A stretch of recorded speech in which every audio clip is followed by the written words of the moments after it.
이 시간 하나님께서 우리에게 주시는 말씀은 로마서 8장 12절로 17절까지의 말씀입니다. 그러므로 형제들아 우리가 빚진 자로 돼 육신에게 져서 육신대로 살 것이 아니니라. 너희가 육신대로 살면 반드시 죽을 것이로되 영으로서 몸의 행실을 죽이면 살리니 무릇 하나님의 영으로 인도함을 받는 사람은 곧 하나님의 아들이라. 너희는 다시 무서워하는 종의 영을 받지 아니하고 양자의 영을 받았으므로 우리가 아빠 아버지라고 부르짖느니라. 성령이 친히 우리의 영과 더불어 우리가 하나님의 자녀인 것을 증언하시나니 자녀이면 또한 상속자 곧 하나님의 상속자요 그리스도와 함께한 상속자니 우리가 그와 함께 영광을 받기 위하여 고난도 함께 받아야 할 것이니라. 아멘. 이는 살아계신 하나님의 말씀입니다. 이 시간에는 오늘 말씀을 가지고 혹시에서 확신으로 라는 제목으로 함께 말씀 전하겠습니다. 오늘은 웨슬리 회심 기념 주일이라고 합니다. 우리 감리교 창시자가 존 웨슬리 목사님이신데 오늘이 286주년이 돼요. 교회에는 여러 교파가 있죠. 감리교, 성결교, 장로교, 침례교, 그리스도교, 루터교 등 다양하게 있습니다. 성경을 해석하는 입장이나 또 지역적 문화나 전통에 따른 차이, 또 개인의 성향, 사회적이고 정치적인 성향, 또 그 공동체의 또 성향, 또 지도자가 가지고 있는 어떤 리더십의 성향, 그런 다양한 여러 가지 이유로 많은 교파가 지금 생겨져 있습니다. 우리가 속한 교파는 감리교라고 부르죠. 정확히는 기독교 대한감리회라고 부릅니다. 그래서 저희 교회 목사님들도 어떤 큰 지역, 경기도권에서 서울권 아니면 충남권에서 모임을 했을 때 단순하게 안녕하세요라고 인사하지 아니하고 안녕하십니까? 저는 기독교 대한감리회 경기현의 안산동지방 안산부곡구역에 속해 있는 안산부곡교회 담임목사 김병기입니다라고 이렇게 아주 장황하게 얘기를 해야 제가 누군지 어디에 속해 있는지를 알 수 있어요. 단순하게 안녕하세요 김병기 목사입니다 라고 하면 잘 모르니까 어느 지방 어느 교단 해갖고 이거를 아주 그 군대에서 누구 어느 부대에 있는 계급 누구입니다 라고 말하는 것처럼 감리교 목사님도 자기를 얘기할 때 이렇게 얘기를 합니다. 먼저 교단을 얘기하고 다음에 이제 그 교파 안에 속해 있는 그 지역, 그 다음에 제가 속해 있는 지방, 그 다음에 제가 속해 있는 우리 교회가 이 지역 가운데 이제 안산 부곡구역이라고 해서 우리 감리교 교회 가운데 감리교회가 바로 옆에 자리하지는 못하고 어느 정도 동이나 어떤 동 몇 동 이런 식으로 구역을 나누어서 그 지역 구역을 담당하는 교회 사명을 부여를 하는 거거든요. 그렇게 우리는 감리교회에 속해 있고 이 감리교회 창시자가 바로 존 웨슬리 목사님이십니다.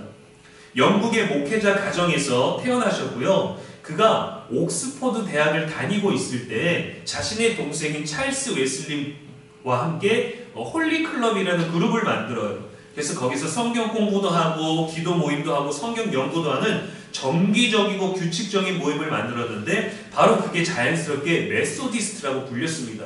야, 쟤네는 저 시간 되면은 꼭 저렇게 모임을 가져. 저 시간 되면 기도하고 성경 공부를 하는 어떤 규칙과 규범에 의해서 움직이는 사람들이야 라고 해서 주변에 있는 사람들이 메소디스트라는 이름을 붙여줬는데 그게 바로 규칙쟁이라는 뜻입니다. 그게 지금의 자연스럽게 감리교가 되었죠. 반복적이고 규칙적인 또 경건한 신앙습관과 또 속회, 모임, 봉사 등 다양한 것들을 통해서 실천적인 것들을 중요시 여기는 것이 바로 우리 감리교입니다. 이 존 웨슬리 목사님께서 1735년에 그간 32살쯤 되었을 때 영국에서 북아메리카로 조지아 선교를 나갑니다. 북미 선교를 나가는 거예요. 근데 8주간의 여정을 통해서 배를 타고 나아가고 있는데 아주 큰 폭풍을 여러 차례 만났습니다. 그때마다 굉장히 두려웠어요. 근데 한 번은 큰 폭풍을 만났는데 그때 이제 돛대가 쓰러지고 정말 위험한 순간이었습니다. 성경에는 이런 이야기들이 정말 많죠. 근데 그 순간에 웨슬리 목사님은 자신의 목숨을 걸고 선교를 하러 나가겠다고 배를 타고 그 사명을 가지고 나아가는 중인데 공포와 두려움에 사로잡혔어요. 야, 내가 죽을 수도 있겠구나. 정말 무섭다. 어떡하지? 근데 이때 배에 함께 타고 있던 모라비안 교도들이 있었습니다. 모라비안 사람들, 이 교도들은 무엇이냐면 독일에서 시작된 교회 공동체인데요. 경건한 신앙생활과 선교를 중심으로 하는 교파 중에 기독교 교파 중에 또 하나였습니다. 근데 폭풍 중에서 자신처럼 두려워하지 아니하고 평안하고 침착한 가운데 그 주변에 남자들만 있었던 것이 아니라 그 목회자들과 그 믿음의 사람들과 아내들과 여자들과 아이들도 있었는데도 불구하고 그 어느 누구도 자기처럼 두려워하지 아니하고 평온한 가운데 시편의 찬양을 부르고 있는 거예요. 너무 충격을 받았습니다. 그래서 물어봤어요. 당신들은 무섭지 않습니까? 그들이 대답합니다. 감사하게도 하나님이 함께 하셔서 우리는 겁나지 않습니다. 우리의 아내들과 아이들도 죽음을 두려워하지 않습니다. 하고 정말 태평하게 있는 거예요. 근데 우리가 실제로 그렇게 할 수 있나요? 죽음 앞에서, 육신의 죽음 앞에서 태연하게 있는 그들, 나도 하나님을 믿는데 왜 똑같이 하나님을 믿는 이들은 왜 평안할까? 왜 침착할까? 왜 두려움이 없을까? 왜 본능적인 이러한 것이 없을까? 그들의 신앙을 보고 충격을 받았습니다. 하나님을 향한 절대적인 신뢰 없이 이런 것은 불가능하다. 그리고 자신의 믿음에는 무언가가 없다라는 것을 깨닫게 돼요. 내게는 무언가가 없구나. 나도 하나님을 믿고 있고 나도 지금 목회자고 성직자고 나는 지금 다른 나라에 선교를 나가고 있는데 내게는 뭔가 무엇이 없구나 하고 깊은 내적 갈등과 고민을 마주하게 됩니다. 그는 인생의 회고록에 이런 글을 남긴 적이 있어요. 나의 종교 생활은 다만 습관에 지나지 않았고 명백한 죄를 범하면서도 뉘우치는 마음이 없었으며 도리어 그 죄에 나는 만족하였다. 공감이 되는 이야기가 아닐까요? 존 웨슬리에게는 어릴 때부터 경건한 신앙생활이 있었습니다. 믿음이 있었어요. 그런데 확신은 없었습니다. 영국으로 돌아와서 모라비안 교도들과 교제를 하고 모임에 참여하기도 했습니다. 그러다가 1738년 5월 24일 저녁에 이틀 전죠. 지금으로는 그때 바로 올더스게이트라는 그 영국의 한 거리에 위치한 모라비안 교도들의 기도회에 참석했다가 거기에서 말씀을 듣고 회심을 하게 됩니다. 구원의 확신에 대해서 마주하게 되는 거예요. 확신을 가지게 되는 거죠. 그가 회심했던 날 자신의 일기에 이렇게 기록했습니다. 저녁에 마음이 별로 내키지 않았으나 나는 올더스게이트가에서 모이는 한 교회의 집회에 참석했다. 그때 어떤 사람이 로마서에 대한 루터의 서문을 읽고 있었다. 8시 45분쯤 되었을 때 그리스도를 믿는 신앙을 통해 하나님께서 나의 마음에 역사하심으로써 일어나는 변화에 대해서 설명할 때 내 마음이 이상하게 뜨거워지는 것을 느꼈다. 내가 그리스도를 믿었고 나는 예수 그리스도를 통해서만 구원을 얻을 수 있다는 확신을 얻게 되었다.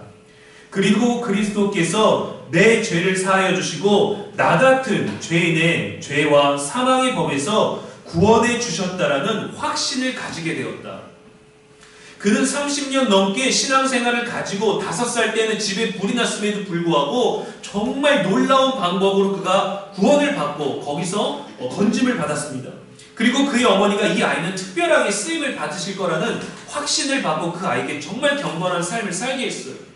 그렇게 30년이 넘는 인생을 살았고 그래서 선교까지 나가게 되었는데도 그에게는 확신이 없었다는 거죠. 조지아 선교를 2년 동안 했는데 그는 실패하고 돌아왔어요. 우리는 하나님의 일에는 실패가 없다라고 말하는데 그는 그의 과거 가운데서 실패하고 돌아왔다라고 적었습니다. 근데 그에게는 여전히 확신이 없었던 거예요. 근데 그는 별로 마음에 끌리지는 않았지만 그가 한 집회에 참석해서 말씀을 들었을 때, 로마서의 말씀을 들었을 때 구원의 확신을 경험하게 되었던 것입니다. 근데 그의 일기, 방금 제가 읽어드렸던 긴 고백 가운데 내용을 들어보면 여기에는 내가 있습니다. 내가 있어요. 나의 고백이 있습니다. 나의 마음, 내가 그리스도를 믿고 내 마음이 뜨거워지고 내 죄를 사하시고 나 같은 죄인, 우리 마음 가운데 역사하시고 나의 마음의 변화를 일으켰다. 그래서 나는 구원의 확신을 받았다라는 그 체험이 확실하게 기록되어 있는 겁니다.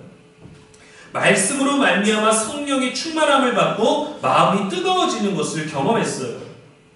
이 전까지는 그의 신앙은 자신의 열심, 자신의 의는 있었는데 자신의 체험, 자신의 확신은 없었다라는 거죠. 누가복음 24장 32절에 보면 그들이 서로 말하되 길에서 우리에게 말씀하시고 우리에게 성경을 풀어주실 때 우리 속에서 마음이 뜨겁지 아니하더냐라는 대화가 있습니다. 이게 뭐냐면 예수님 십자가에서 돌아가신 다음에 낙심하고 낙향하는 그 과정, 엠마오로 가는 두 명의 제자들에게 나타나셔서 예수님을 만나고 그들에게 성경을 풀이해 주셨을 때 제자들이 했던 말이에요. 성경을 풀이해 주실 때 우리 속에서 마음이 뜨겁지 아니하냐. 이때까지는 예수님을 알아보지 못했습니다. 마음이 뜨거워지고 나서야 그분이 예수님이시다 하고 다시 제자들에게 돌아가서 우리가 예수님을 만났다라고 했을 때 모든 사람들이 부활하신 예수님을 만난 경험을 가지고 고백을 나누고 있었던 그 순간들이었어요. 그리고 그렇게 모임을 가졌을 때 지난주에 성령 강림 사건이 그들에게 나타났던 것입니다. 여러분, 우리의 인생 가운데 우리의 우리들의 어떤 믿음의 가능성, 믿음의 습관 가운데서 확신으로 넘어가는 그 단계는요, 말씀을 가까이 할 때 나타납니다. 말씀을 묵상할 때 오는 거예요. 말씀을 내가 알고 있는 게 아니라 말씀이 이루어지고 말씀이 생명력을 가지고 있는 그 현장에서 우리가 회심하게 됩니다. 우리가 논리 정연하고 우리가 똑똑하고 우리의 경험이 정말 남들보다 열심히 살았고 남들보다 이런 것이 많아서가 아니라 말씀이 있는 그곳에서 뜨거운 마음을 느끼게 되는 겁니다. 여러분들에게는 이 경험이 있나요? 우리는 이것을 사모해야 됩니다. 그 경험이 있다고 해서 우리가 늘 뜨거운 것이 아니라 그 뜨거운 감정, 뜨거웠던 그 마음, 뜨거웠던 그 말씀을 계속 가까이 해야만 말씀 중심일 때 성령께서 우리를 인도하시고 보호하시는 거거든요. 그래서 우리는 사모해야 돼요. 우리는 이미 다 이루었다고 생각해서는 안 되는 것입니다. 제자들이 자신들의 일상을 버리고 예수님의 콜링을 받고 그들을 따랐을 때도 예수님의 말씀이 있었습니다. 그 한마디에는 힘이 있었어요. 복음에 있었습니다. 믿음의 생명은 말씀에 있습니다. 그런데 우리는 말씀을 어떤 삶의 일상의 위로, 어떤 작은 깨달음, 소소한 행복처럼 여기지만 아니에요. 우리들의 하루를, 우리들의 어떤 의지를 완전히 바꿔버리는 영적인 능력을 가지고 있습니다. 로마서 10장 17절 말씀에 그러므로 믿음은 들음에서 나며 들음은 그리스도의 말씀에서 말미암았느니라 라고 하죠. 현대를 사는 사람은 세 가지의 유형이 있다고 합니다. 첫 번째는 생각 없이 행동만 하는 사람입니다. 깊이 생각하기를 거부해요. 본능에 충실하고 진정성 있게 고민하고 생각하고 대화하기보다 이런 고민하고 고뇌하는 것들을 기피하고 망각하고 회피합니다. 잊어버리려고 하고 그래서 다른 방법으로 술 취하고 소유하고 구매하고 누리는 것들로 우리가 생각해야 되는 것들을 잃어버리고 몸으로 느낄 수 있는 단순한 것들을 쫓는 것이죠. 깊이 생각하면 괴로우니까 아예 피해버립니다. 어려운 상황을 그저 지나가게 둡니다. 깊이 생각하려고 하지 않아요. 두 번째는 생각을 하지만 행동이 없는 사람입니다. 생각은 많은데 의지가 없어요. 자주 복잡한 생각들로 가득 차 있지만 행동이 없는 경우입니다. 아는 것과 고민과 말은 많은데 실천이 없는 경우죠. 세 번째는 생각하고 행동하는 사람입니다. 이상적이고 인간적인 그러한 존재죠. 생각이 행동의 동력이 되고 행동이 생각의 신중함을 따라갑니다. 여러분들은 어떤 부류입니까? 세 가지 유형이지만 우리는 사실 하나에 속해 있는 게 아니라 때로는 그냥 행동만 하면서 잊어버리고 싶기도 하고 때로는 아무것도 하지 못하고 깊이 생각하기만 하는 경우도 있고 때로는 우리가 말씀과 어떤 의지 가운데서 격려와 조언 가운데서 영적인 도전 가운데서 생각하면서 행동도 하는 사람일 것입니다. 우리는 어느 하나에 편중될 수는 없지만 어느 하나의 비중을 많이 가지는 사람이 되어야 됩니다. 말씀 안에서 생각하고 행동해야 돼요. 그것은 곧 우리가 오늘 기도했던 것과 같이 순종함으로 나아가는 것입니다. 우리에게 생각할 것이, 우리들에게 행동해야 될 것이 무엇인지 잘 모를 때 말씀이 우리들에게 주는 것을 깨닫고 말씀을 생각하고 말씀 안에서 고민하면서 행동하며 순종하며 나아가는 것이 성령 충만으로 나아가는 거예요. 말씀을 향해서 말씀을 따라서 말씀 안에서 살아가야 성령이 우리와 함께합니다. 그래야 그분이 우리들의 마음이 뜨거워지는 경험을 주시는 거예요. 눈물을 멈출 수 없고 나의 죄를 고백하는 것을 거침없이 하게 되며 또 감사와 찬송과 기쁨과 불안 가운데서도 모든 것을 오직 감사로만 향하게 되는, 긍정의 것들만 향하게 되는 그러한 삶. 그러나 그 긍정을 뛰어넘고 선함을 뛰어넘는 하나님의 영이 우리를 이끌어가는 그 단계까지 우리가 나아가야 된다는 거죠. 그러려면 우리는 늘 말씀 안에 있어야 됩니다. 이 말씀은 좋아, 이 말씀은 내게 힘이 돼, 위로가 되는 것이 아니라 말씀이 우리를 이끌어가는 거예요. 말씀이 우리를 실제로 인도하는 거예요. 나의 생각을 바꿔버리는 거예요. 내가 가지고 있는 본능적인 행동들을 다스리고 통제하게 해주는 것입니다.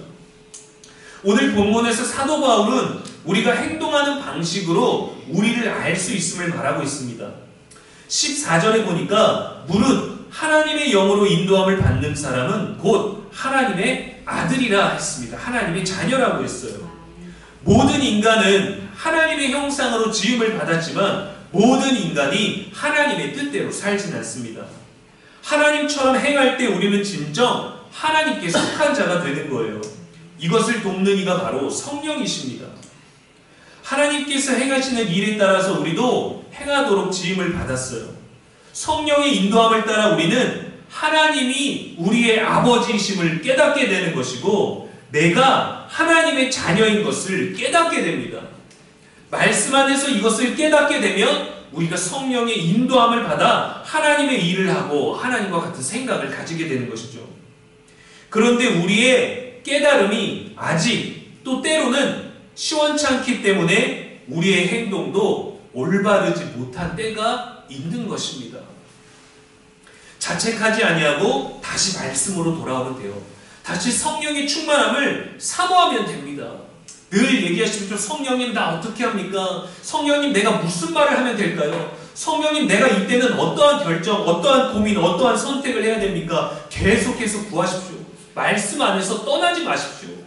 내가 가장 옳은 방법, 누군가 했는데 어떤 리뷰를 통해서 좋았던 방법이 아니라 말씀이 우리들에게 알려주는 그 방법을 순종하려는 노력이 있어야 됩니다. 그래서 그 말씀을 묵상하면 우리들의 마음이 계속해서 뜨거워지지 않겠습니까? 존 웨슬리도 어릴 때부터 목회자의 가정에서 자랐는데 특별히 그의 엄마에게서 아주 엄한 경건 생활을 훈련받았습니다. 근데 그랬던 그가 결국에는 20대 젊은 나이에 목회자가 되고 그의 논리, 그의 질서, 그의 생활, 그의 경건, 그의 신앙, 그의 믿음, 그가 아는 모든 것들은 다른 주변의 모든 사람들보다 늘 뛰어났어요. 이미 그는 모범생이었고 이미 그는 특별한 존재가 주변에서도 인정받을 만한 사람이었는데 더 멀고 넓은 곳으로 가서 선교했을 때 그때까지도 그의 행동과 생각의 주체는 바로 자기 자신이었습니다. 많은 사람들이 자신의 영을 따릅니다. 그렇게 자신의 방식대로 생각하죠. 내가 할 수 있는 것이라고 판단하고 내가 주체가 되어 행동합니다. 말씀은 어떤 나의 부분적인 위로, 성령은 위험할 때, 내가 잘 모를 때 도움 주는 정도라고 생각을 하게 되는 거죠. 여전히 내가 주인이 되어 내가 살아온 신앙생활의 그 습관, 그 규칙대로, 그 규범대로 살아가기 때문입니다. 때론 우리의 믿음이 마치 하나님이 우리들에게 아무런 힘과 능력이 없는 것처럼 어떤 우리가 신앙의 일부를 가지고 신앙 생활만을 가지고 생각하고 행동할 때가 있어요.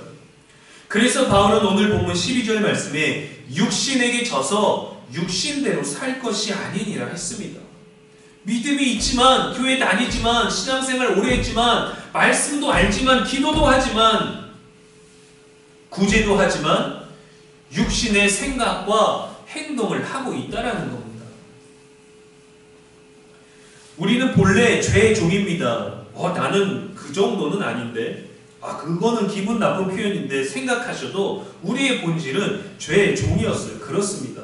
저도 마찬가지입니다. 저도 요한 웨슬리에게 회고록에 기록된 것처럼 저도 어떤 때는 죄를 마땅히 여겼고 그 죄에서 만족감을 얻고 죄가 반복되고 있음에도 불구하고 그것을 나쁘다 악하다라고 여기지 않았던 마음이 식어져 있는 그런 상태를 살아가고 있는 저도 그러한 죄의 본질을 가진 목회자입니다.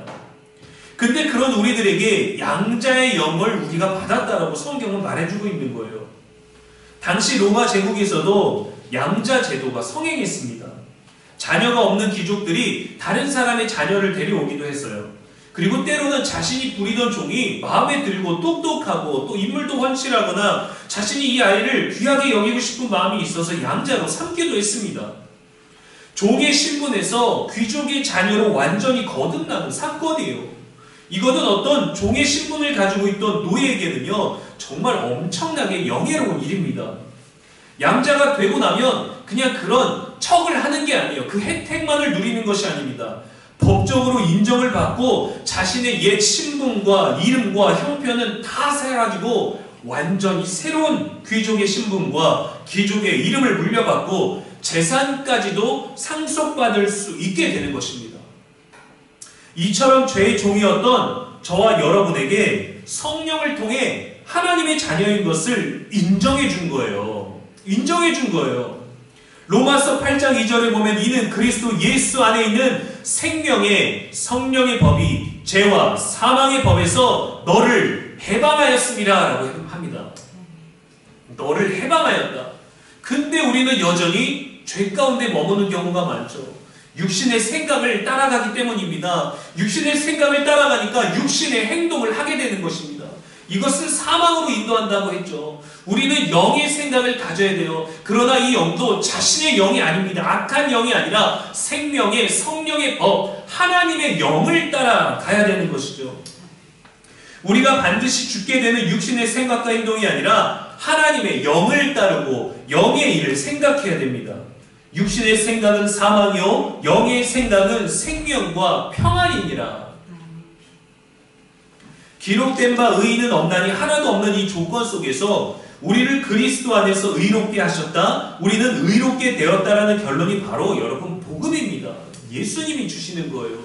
그런데 이 예수님을 믿지만, 예수님을 알지만, 예수님의 이름으로 기도하지만 우리는 늘 굉장한 시대적이고 관계적이고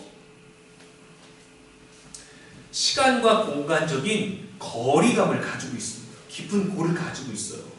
여러분 예수님 믿으시잖아요. 저도 예수님 믿어요. 제가 두려울 때, 불안할 때 예수 이름으로 나를 괴롭히는 악한 영은 떠나가라. 하루에도 3번, 4번씩 얘기를 합니다. 마음이 불안할 때, 걱정될 때, 염려할 때, 내 뜻대로 안 될 때, 뭐 하나 결정하고 선택해야 하는데 그것조차 못할 때, 나를 불안하게 하고 나를 염려하게 하고 행동하지 않고 생각만 하게 하고 생각도 안 하고 행동만 하게 하는 악한 영은 떠나갈지어다, 예수님의 이름으로 떠나갈지어다 라고 그렇게 얘기하면서도 멀게 느껴질 때가 있습니다. 왜 내게 역사하시지 않지? 왜 내게 지금 말씀하시지 않지? 왜 지금은 왜 내게 성령으로 인도하시지 않지? 여러분 여기에서 바로 확신을 주는 게 말씀입니다. 성령이 알게 하시는 거예요. 성령이 일하시는 거예요. 성령을 통해 깨닫게 하시고, 그래서 늘 성령을 사모하라는 거죠. 우리는 때로 우리가 어떤 사람인지 증명하려고 애씁니다. 성공과 명예와 부와 안정과 친절, 선행 등으로 우리가 어떤 사람인지를 보여주려고 하죠. 나 스스로도 증명하려고 하죠. 그런데 우리는 사실 우리가 스스로 내가 누구인지, 내가 나된 것은 어디서부터 비롯됐는지, 나는 무엇을 위하여 존재하는지 알고 싶어도 알 수가 없어요. 내가 누구냐 하는 진정한 그 질문에 대한 답은 하나님의 은혜로만 깨달을 수 있기 때문입니다.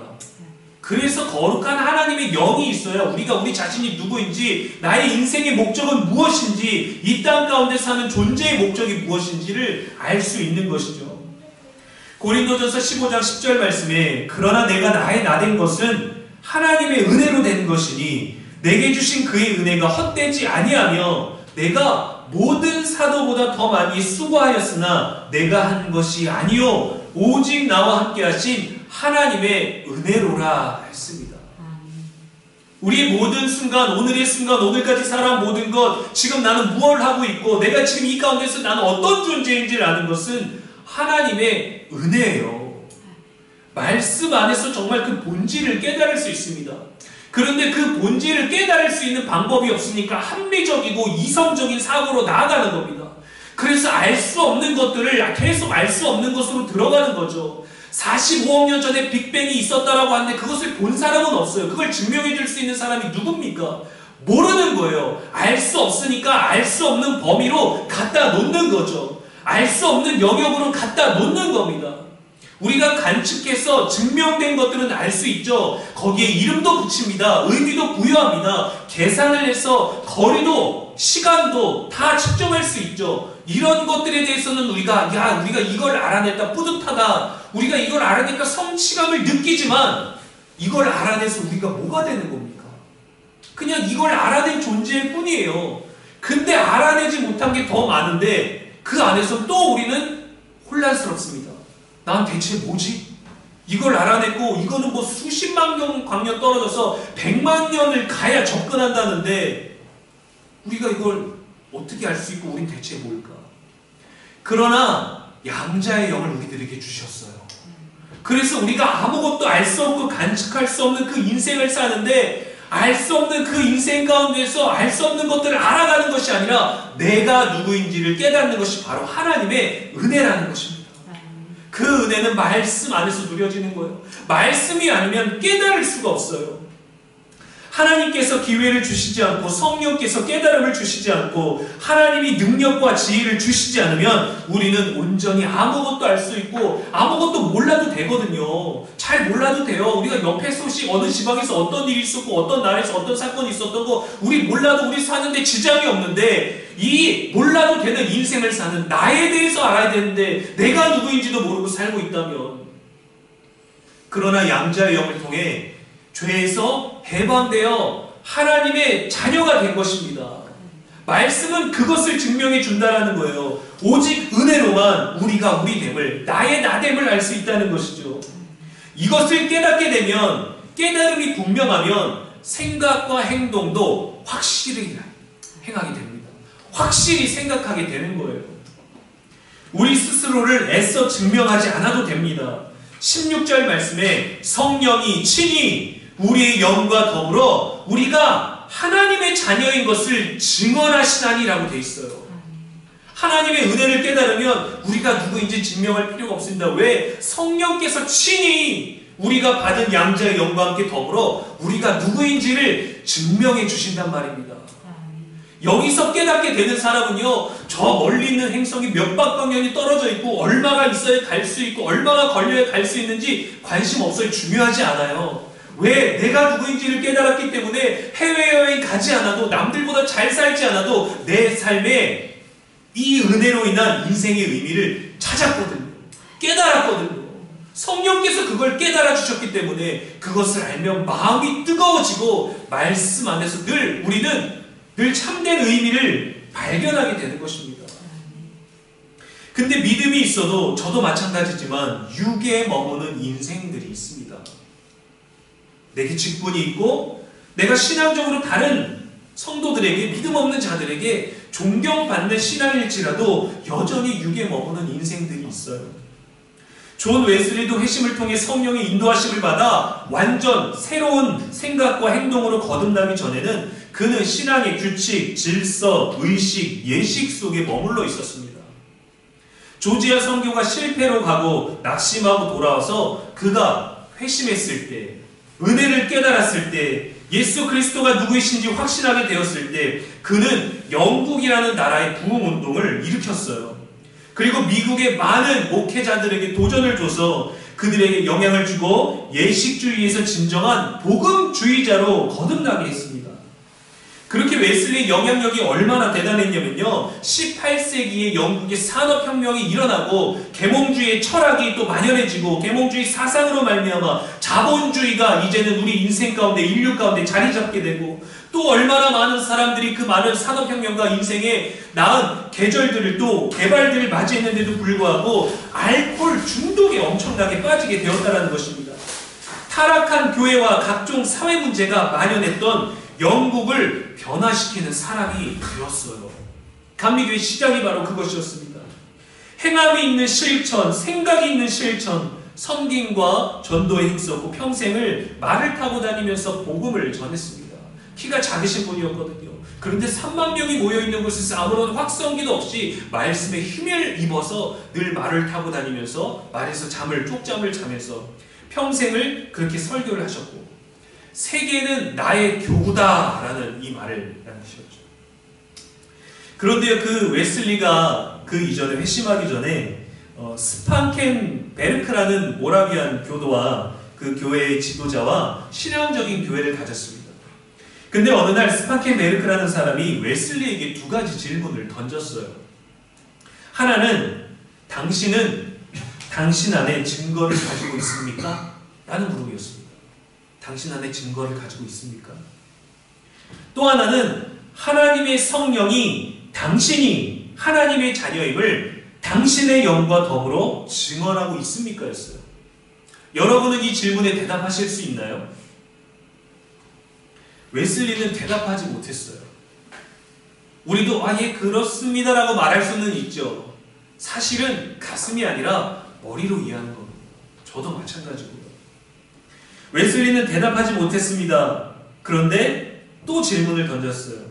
당신은 예수 그리스도를 아십니까? 알죠?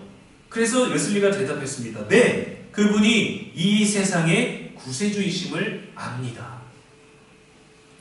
이어서 또 질문합니다. 그분이 당신을 구원하셨다라는 것을 아십니까? 웨슬리가 이렇게 대답했어요. 그분이 저를 구원하기 위해 죽으셨기를 바랍니다. 이 언어의 차이가 느껴지시나요? 자신의 일기에 그렇게 적었어요. 의미 없는 말을 내뱉었다. 확신이 없다라는 거죠.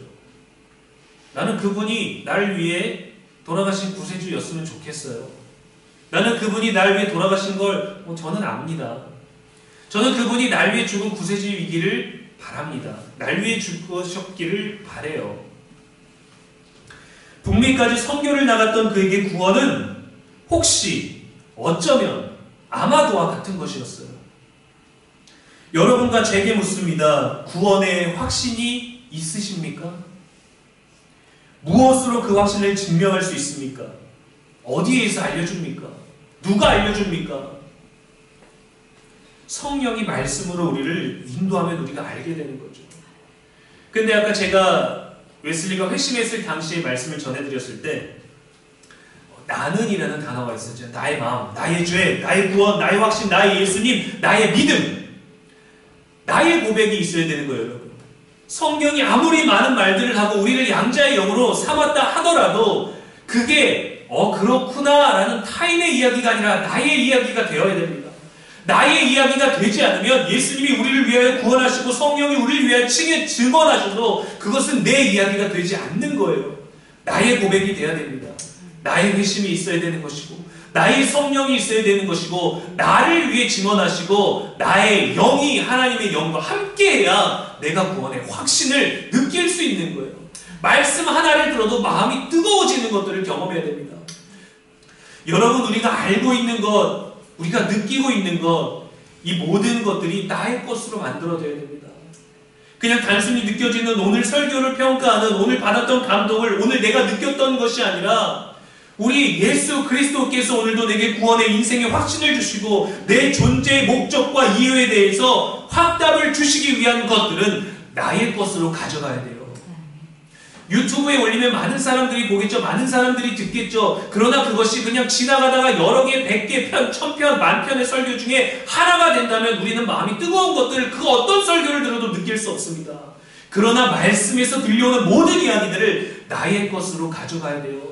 내게 질문을 던져야 됩니다. 예수님을 정말 믿으십니까? 예수님을 위해 죽을 수 있습니까? 포기할 수 있습니까? 내려놓을 수 있습니까? 구원의 확신이 있습니까? 당신 안에 증거가 있습니까?